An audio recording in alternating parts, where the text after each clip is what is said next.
Assalamualaikum warahmatullahi wabarakatuh. Kami dari kelompok 8 pada hari ini akan menyampaikan materi kami tentang metode penerimaan dan penyampaian hadis. Sebelumnya, saya akan memperkenalkan diri. Saya yaitu Ferry Kristanto dengan NIM 90067. Selanjutnya ialah ada teman saya Mbak Citra Permata Sukma dengan NIM 90070. Dan selanjutnya teman saya satu lagi Mas Rega Gustaf dengan NIM 60015. Pertama saya akan sedikit membahas tentang pengertian penerimaan dan penyampaian serta periwayatan hadis.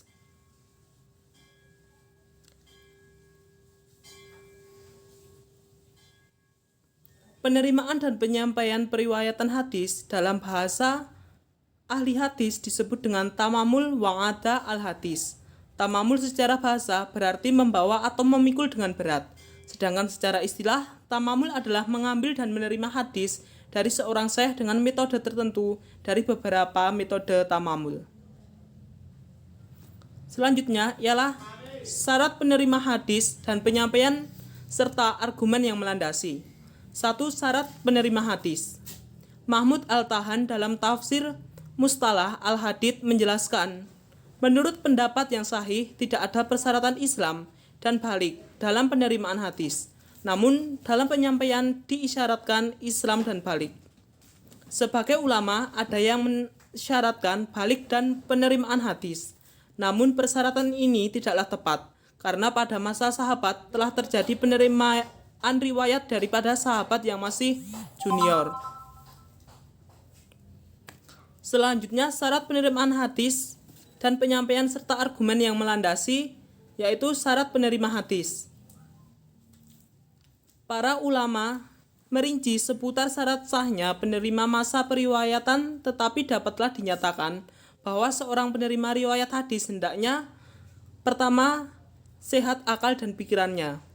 Kedua, secara fisik dan mental memungkinkan dapat memahami dan mengerti dengan baik riwayat hadis yang diterimanya. Oke, materi selanjutnya akan dilanjutkan oleh teman saya, Mbak Citra. Baik, terima kasih Mas Ferry. Selanjutnya adalah syarat penyampaiannya hadis. Mahmud Al-Tahan dalam Taisir Mustalah Al-Hadith menjelaskan menurut pendapat yang sahih tidak ada persyaratan Islam dan balik dalam penerimaan atau al-tahamul hadis. Namun dalam penyampaian atau al-ada disyaratkan Islam dan balik. Berangkat dari hal ini, maka periwayat oleh orang Islam balik tentang hadis yang diterimanya ketika ia belum masuk Islam akan diterima atau makbul. Hanya saja dalam kasus seperti ini, tamyiz tetap dipersyaratkan bagi yang belum balik. Mayoritas ulama hadis, ulama usul, dan ulama fikih sepakat bahwa syarat-syarat penyampaian hadis atau ada al-hadis sebagai berikut. Yang pertama muslim, yang kedua balik atau dewasa, yang ketiga akil atau berakal, yang keempat adalah atau adil, dan yang terakhir tabit atau kuat daya ingat. Yang ketiga adalah metode penerimaan dan penyampaian hadis.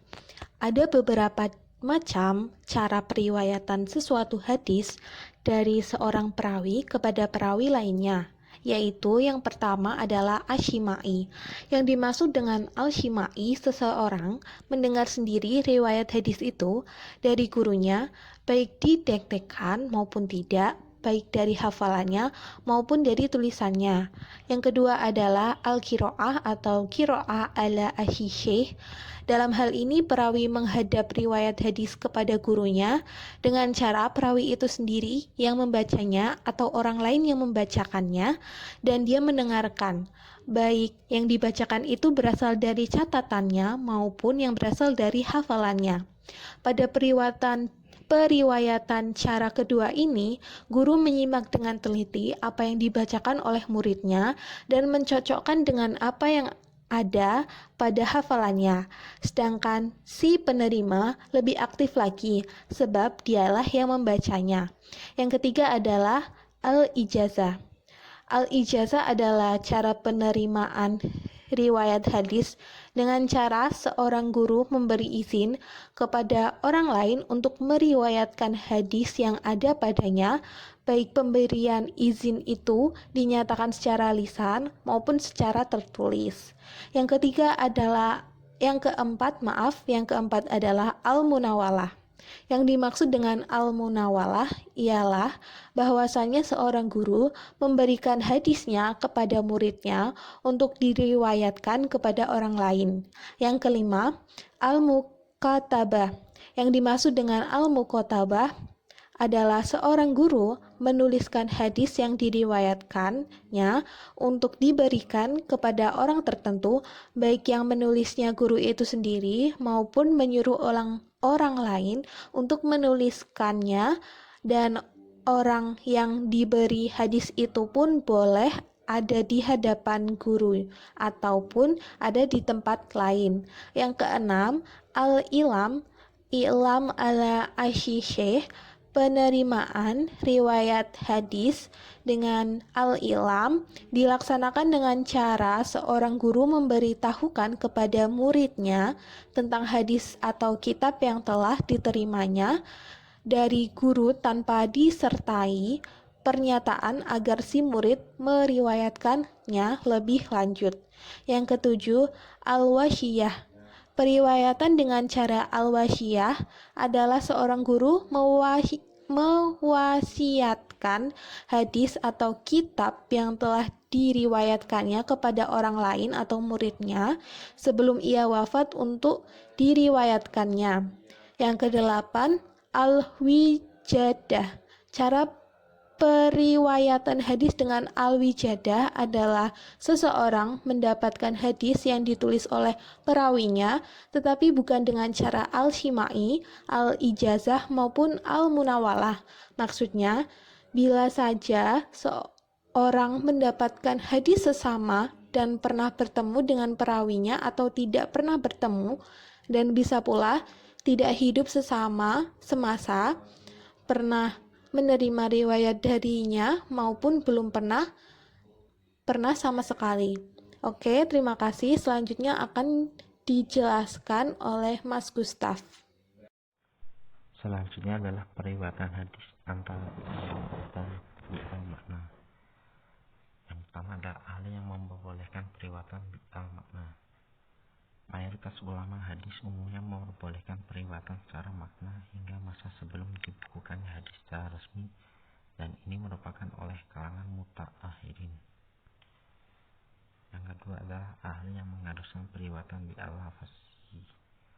Di antara ulama yang menekankan periwayatan hadis dengan lafaz dan menolak periwayatan hadis dengan makna adalah Muhammad Ibn Sirin, Abu Bakar al-Razi, dan Raja Ibnu Hayyu. Mereka tidak memperbolehkan meriwayatkan hadis kecuali dengan lafaz dari Nabi.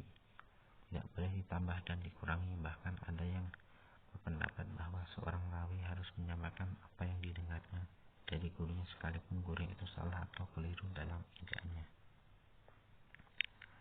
Ibnu Salah sebagaimana dikutip dalam Ibnu Qasim menyebutkan mereka sebagai mazhab pengikut lafaz yang ekstrim.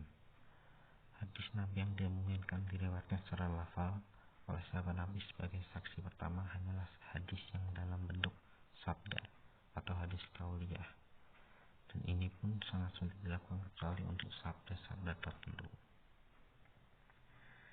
Dan ulama al-hadis sepakat akan keharusan periwayatan hadis secara lafaz untuk hadis-hadis berikut ini. Yang pertama adalah hadis-hadis yang berkaitan dengan penyebutan nama-nama Allah dan sifat-sifatnya. Kedua, hadis-hadis yang mengandung lafal-lafal yang dianggap ibadah, misalnya hadis-hadis doa, hadis-hadis tentang jawami al-kalim, dan yang terakhir adalah hadis-hadis yang berkaitan dengan lafaz-lafaz ibadah. Dan yang ketiga adalah ahli yang memperbolehkan bi'al makna pada kasus-kasus tertentu dan memperbolehkan pada kasus lain. Dalam periwayatan hadis, para muhaddisin telah menetapkan kriteria kriteria suatu hadis yang dapat diterima. Salah satu di antaranya adalah periwayat haruslah seorang yang tabiatnya kuat ingatan dan bagus hafalannya. Apabila hadis diartikan ucapan, perbuatan, dan takrir Nabi Muhammad SAW, maka dapat dikatakan bahwa tidak mungkin seluruh hadis diriwayatkan secara lafaz dari Nabi SAW. Hanya ucapan beliau yang dapat diriwayatkan secara teks murni. Baik, sekian penjelasan dari kelompok kami. Bila ada salah kami mohon maaf. Wassalamualaikum warahmatullahi wabarakatuh.